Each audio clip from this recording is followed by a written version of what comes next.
চারদিকের আকাশ যেন লাল হয়ে উঠেছিল আগুনে। ইরান, ইয়েমেনের হুতি বিদ্রোহী ও গাজার হামাস, তিন দিক থেকেই একযোগে ধেয়ে এলো ক্ষেপণাস্ত্রের ঝড়। গেল শনিবার থেকে তাই ইসরায়েলের রাতগুলো হয়ে উঠেছে আতঙ্কের রাত। ইরান জুড়ে ইসরায়েলের হামলায় জ্বলছিল তেহরানের শাহরান তেল স্থাপনা।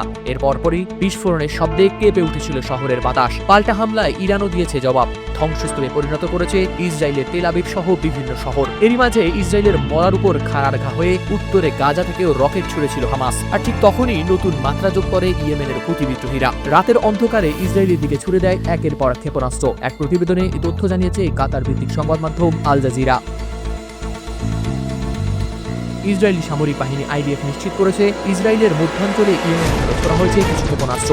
হুথিরাও জানিয়েছে তারা ইরানের সঙ্গে সমন্বয় করে চালিয়েছে এই হামলা। আল মাসিরা টিভির মাধ্যমে জানিয়েছে এই হামলায় ব্যবহৃত হয়েছে প্যালেস্টাইন 2 নামের হাইপারসনিক ব্যালিস্টিক ক্ষেপণাস্ত্র, যার গতিতে আকাশ ছিন্ন করে ফিরে এসেছে ধ্বংস। গত এক সপ্তাহে এটি ছিল হুথিদের দ্বিতীয় হামলা। এর আগে 10 জুন মঙ্গলবার তারা দুটি ক্ষেপণাস্ত্র ছুড়েছিল ইসরায়েলের দিকে। সেই হামলার পর প্রতিশোধ নিতে ইসরায়েল বিমান হামলা চালায় হুথিদের দখলে থাকা ইয়েমেনের হোদেইদা বন্দরে।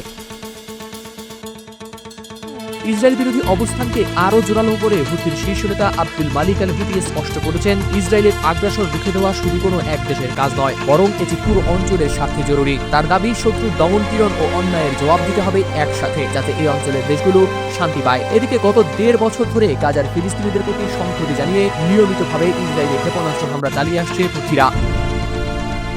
যুদ্ধবিরতির পর কিছুদিন শান্ত ছিল পরিস্থিতি, তারা আবার ফিরেছে সেই আগ্রাসী রূপে। হালদা শামীম, RTV।